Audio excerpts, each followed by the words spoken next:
A special hello to the regular viewers, and if you're new to the channel and you like what you see, don't forget to subscribe. So why are we looking at a bedroom? Quick story.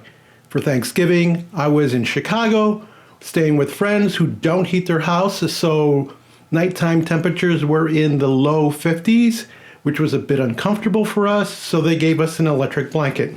We fly back home, and then this mini split decides to go out while our nighttime temperatures are in the high teens. And it got a bit uncomfortable. That's when we decided to buy an electric blanket. An online search led me to Costco, where I found the Brickshire Life heated queen size blanket. It features 10 heat settings, 8-hour auto shut off. It is machine washable, and it comes with an extra long cord. So let's unbox it. Available in a multitude of colors, we ended up with gray. Opening the box, you have something to keep it dry during shipment. The actual blanket itself, and the immediate feeling, you get a manual, is that it's very soft. It's not super thick, but just a nice single blanket. If you were just using this by itself, you'd probably want more unless it was warm season. You can see where the coils are, and you definitely will feel the coils. But again, you're not going to sleep on top of this. This is going to be on top of you and probably maybe another blanket underneath that. So coils shouldn't be a problem. And let's unwrap this further to show you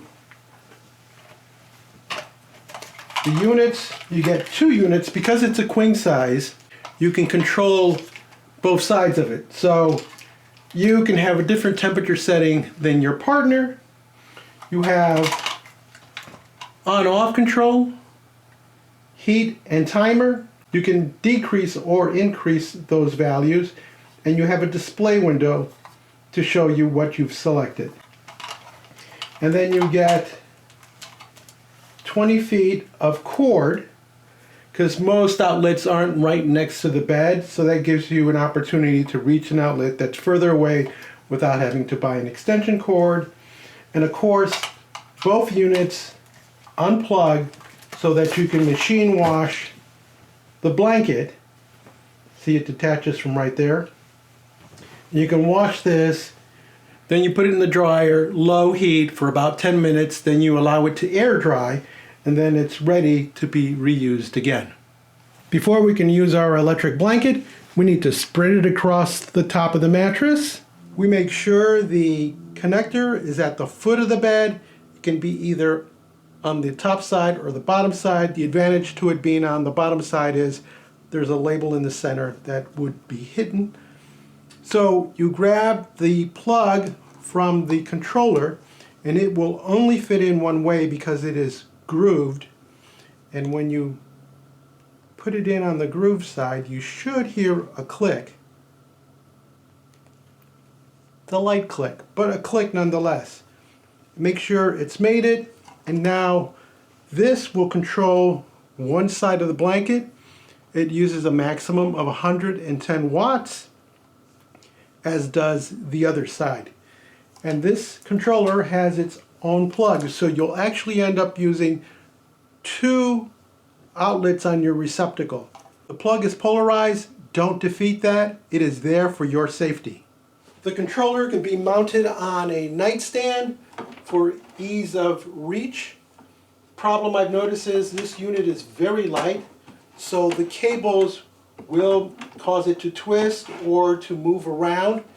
It would have been nice if it was weighted down, so you may want to get some double-sided tape or something if you'd like it just to stay in one position.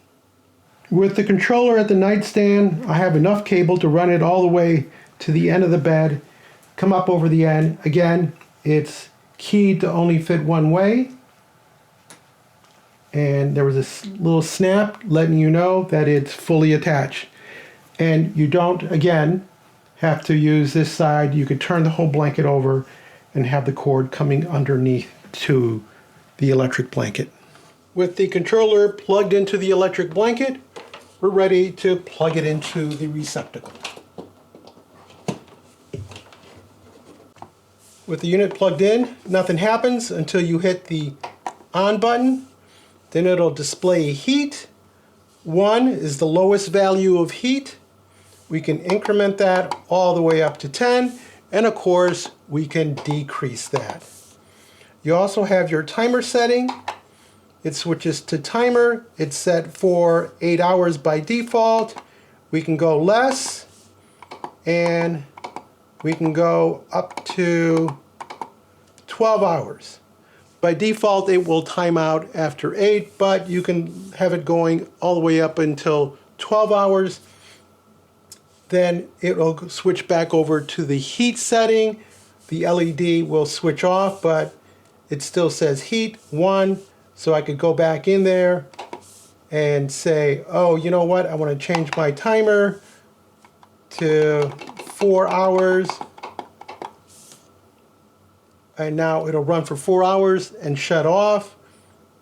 And my heat setting is 1. And then the LED will dim down. Actually, it'll go out. And of course, at any time, you don't have to wait for it to time out. You can simply just hit the off button. So simple operation. Again, it's a very lightweight remote, so if it tends to move around with you because the cables are a bit stiff, then you might want to secure this with some sticky double-sided tape or some Velcro. For those of you concerned about sleeping under an electric blanket, no need to worry. This is ETL approved, which is the same as UL approved, so it is safe to use for sleeping. The only caution you need to take is these cables can be damaged if your dog decides to chew on it, or your animal claws it, or you start cutting into it. But other than that, if you take care of it as you would with any blanket, then you should be fine. According to the manufacturer, we know that the blanket draws 110 watts per controller at max output. So what kind of amperage is that? I plugged in an extension cord that splits out the leads so that we can get an amperage reading. And if I turn on the unit, we see 0.7 amps at a level 1 heat. And if I ramp that heat up to the max,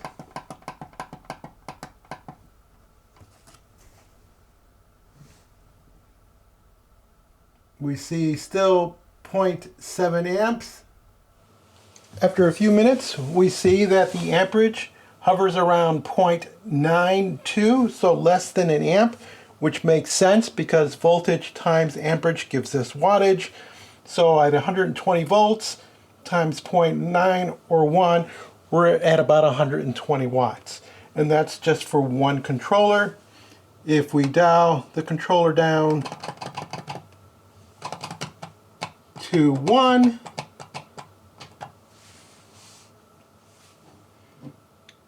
we see the draw drops ever so little.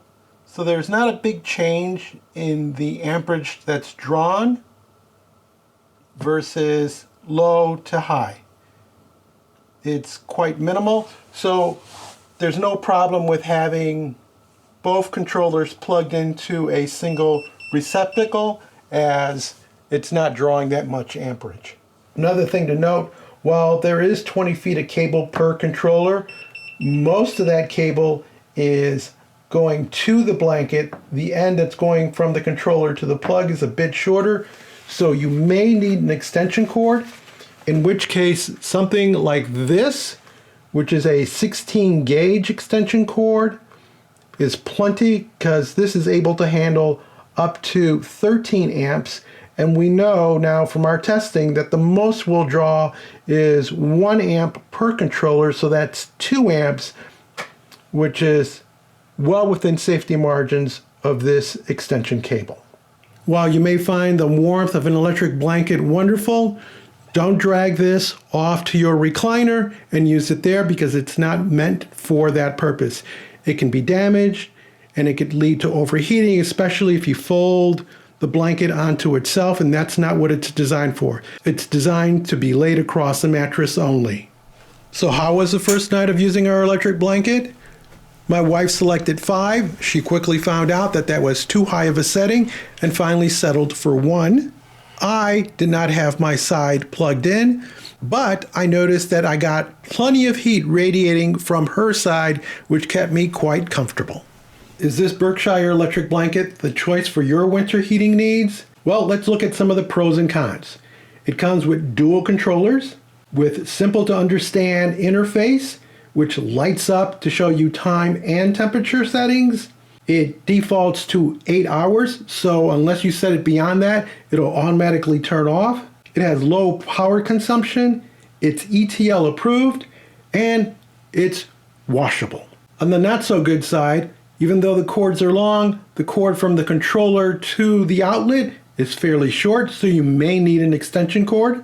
The controllers themselves are fairly lightweight, and with the stiff wiring, they tend not to stay where you put them.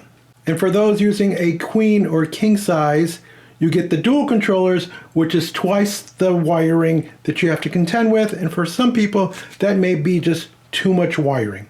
And finally, you can feel the coils on this electric blanket, so it's best to sandwich another blanket in between this and you to avoid that discomfort. Having weighed the pros and cons of this electric blanket, I can confidently recommend it as something that'll keep you nice and snug all winter long. If you found this video interesting or useful, give us a thumbs up, leave us a comment, join the subscription team, and as always, thank you ever so much for watching.